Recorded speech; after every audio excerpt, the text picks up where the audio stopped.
You know, very often we say this, that students suffer when politicians fight, but today there is just one man, and that man is the Vice Chancellor of Delhi University. The academic career, Barry O'Brien from Kolkata, I'm coming to you next. 2.75 lakh students' academic career is at stake. There is absolute chaos. Thousands of applicants from across the entire country. 57 colleges have complied, which means there is no resistance from these colleges, and yet the admissions don't begin. Is this a Delhi University problem limited to Delhi anymore, Barry O'Brien, or is this setting a terrible example all across the country?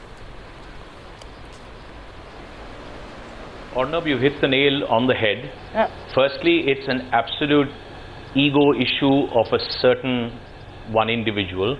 I believe he was a very popular professor when he was teaching, but that doesn't make him, doesn't give him the right to do this.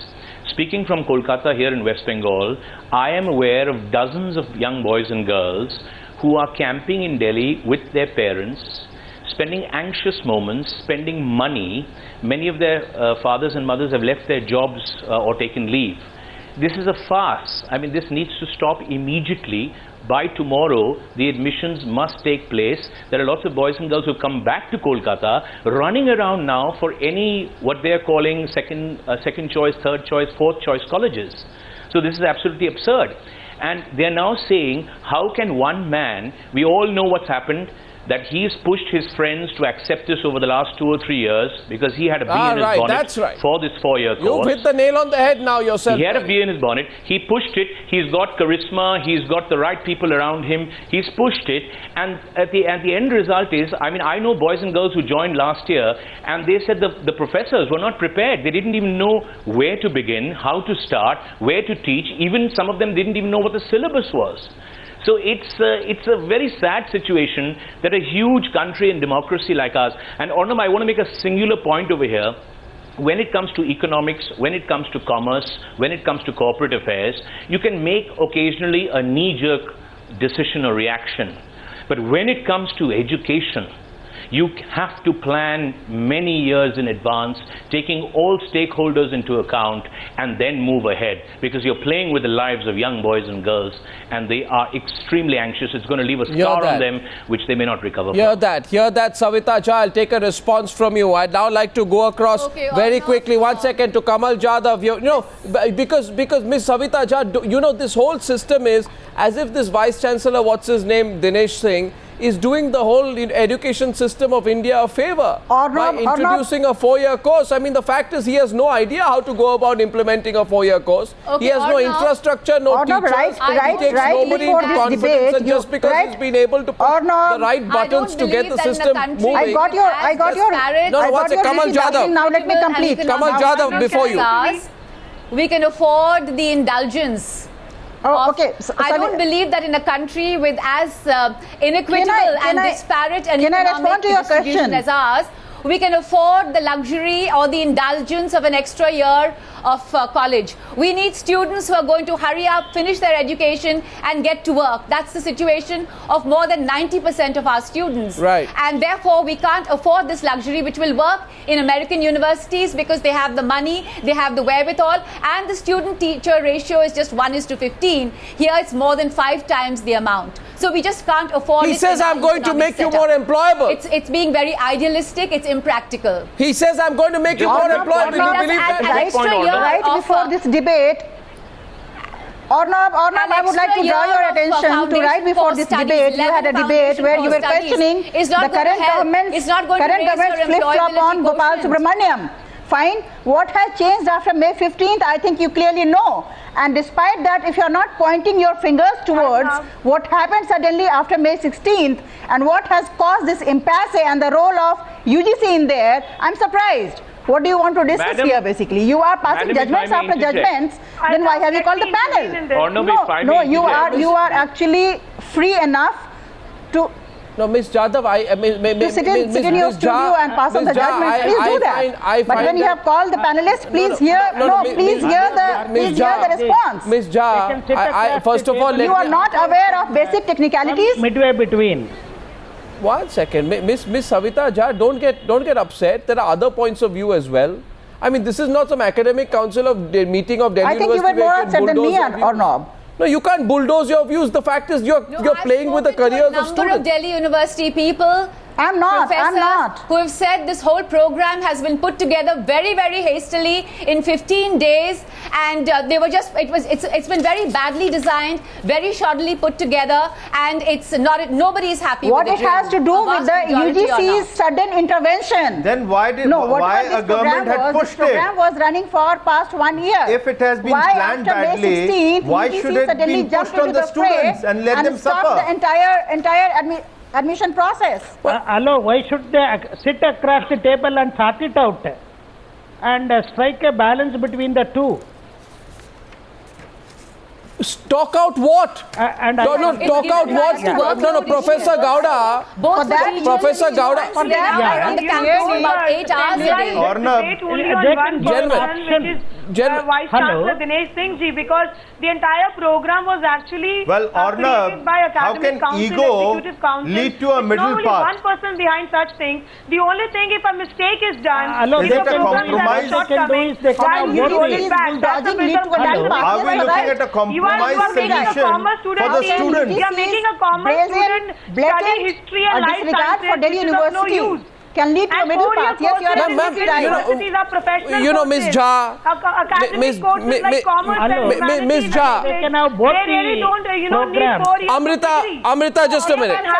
Amrita, just a minute. No, 1 minute, please. 1 minute, 1 minute, please. All FIUP are not able to understand why this program is actually failed. Arnab, that you didn't say even a word on. You had, while you were dissecting the Gopal Subramaniam case, I think you were categorical about what happened after May 15th or May 16th. But you didn't speak a single sentence on what happened after the political change in power, the regime, what happened and why suddenly UGC became super active, hyperactive. That it has basically brought this impasse. It's not the VC, I believe. It's the UGC. I think university was gearing towards the entire FIUP admissions, and suddenly UGC has a Sunday feast, and it wakes up to the fact that the entire program is illegal. Just a minute, Miss Savita Jha, you just destroyed. No, Miss Jha, I have an observation here. Please now listen to me. You asked a question. Listen to me. I believe that you have just. Arnab, can I? No, 1 minute. I just want to say one thing to Miss Jha. Miss Savita Jha, you have just successfully destroyed your entire argument. Because for the last 1 week you have been going around saying we are doing this for students. Now you are saying we got this done because there was a Congress government there and now there's a BJP and they are changing their mind. I mean, you're making it political. Please don't reveal such things. Even if this debate compels you to reveal such political bias, don't reveal it on the news. Our first caller from Lucknow this evening is Vikram from Lucknow. Try to play naive. 1 second. Vikram is calling from Lucknow tonight. Yes, please. Vikram, good evening. Vikram, can you hear me? What's your question and who is it to? Vikram calling from Lucknow. Yes, Vikram. The reason when there was, in 14 years, you could do your graduation. Then it was changed to 10 plus 2 plus 3. This is exactly what happened. They didn't know what to do with MSc or MA courses. And for 4, 5 or 6 years, it was a lot of confusion. The reason at that time was they were not able to give jobs to the graduates. They realized instead of 2 years, the graduates have to put in 15 years instead of 14 years, the difference will be there. Now, again, the politicals behind this is they were not able to give jobs to the people, and by postponing, making them do 4 years instead of 3 years, this was the game plan of the political game, reasons behind this at the moment. You know, Vikram, I am told that if you pick up the class 8 history syllabus, class 8, which 13-year-old, 12, 13-year-old students study, and if you just compare it to the foundation course, you will find a lot of similarities. I don't know how revising your class 8 history syllabus makes you more employable. Maybe it is something, a secret the Vice Chancellor knows. Next caller. Vikram, thanks. Govind is calling from Delhi. Govind, hi, good evening. Govind, good evening. Hi, Anna. First of all, I would like to say I've learned a lot from you, and especially I've learned passion from you. And really thanks a lot for that I use in my teaching profession as well. Yeah, actually, I had a personal experience with this Mr. VC. I used to study with him in Delhi University. I did MSc Mathematics from there in 2005. And the thing was that in the very first class, he used to ask questions which really, we should not ask from a student. First, we should tell this to the student. and then we should go ahead. And what I felt that he always look after the students from St. Stephen's and, you know, the elite class students. So my question is that has he really made this course for elite class, or he's just behaving as a sponsor to elite class or something like that? Right, that's a valid point. Govind, you know, that's an interesting point. What do you think, Barry? You're an educationist. This is a fairly elitist, you know, sort of approach to education, isn't it? I mean, it doesn't help. Oh, absolutely. I have 3 daughters, 2 in college, one in college at the moment, and one... The private institute. Ma'am, I'm not going to interrupt you. You're a lady, but I request you not to interrupt me. We have 3 daughters. 2 of them are one is in college, one in Delhi, and one is going to. Thankfully, she decided against going to Delhi and got into a college here in Kolkata, and she comes and, you know, sort of makes a great thumbs up with me a few days ago. See, Dad, I made the right decision. But I think it reeks of what you were just talking about. I won't use the same words, but it's pretty clear that here is an arrogant man who's been exposed to very little in the real India, who has obviously, he knows more about, I think, American universities and the American system of education. Whether it will fit in over here, whether the students would be able to adjust, whether the professors really want it. And most importantly, Arnab, you can't be playing a 90-minute football international match in one country or one state and a 70-minute match or an 80-minute match or a 120-minute international match in another.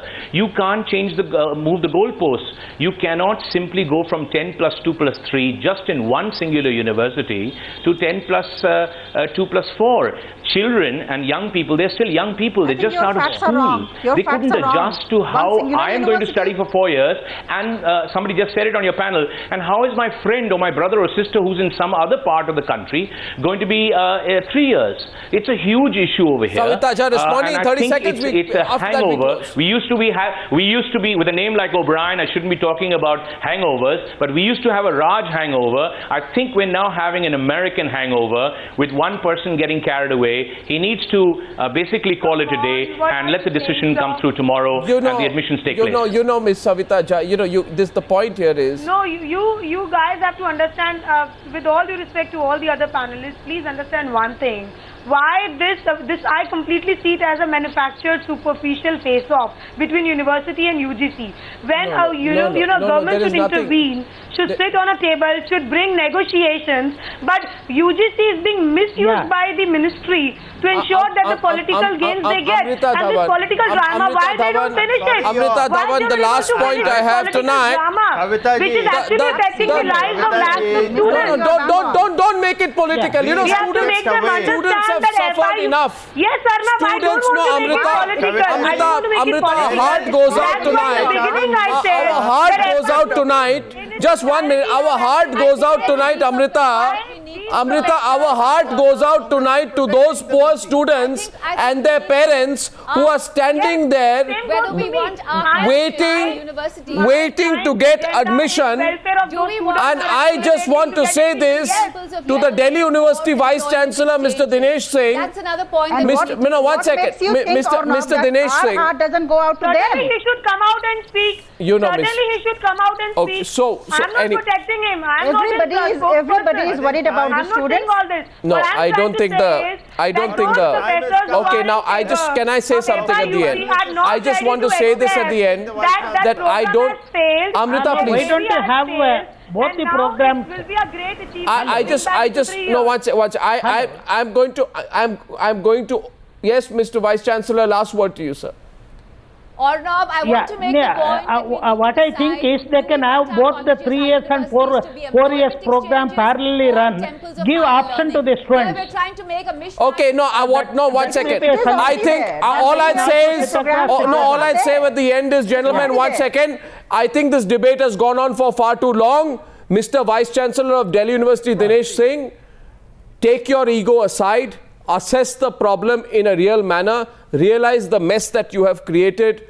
Don't take it as a defeat, as a personal defeat. This is splendid. Take it as realize the mistake you have made. Undo the mistake. Take your ego out and allow the students to get admission on the basis of their merit. Don't put yourself before the careers of hundreds of thousands of students. Thank you very much for joining me on debate number 2 on the News Hour tonight.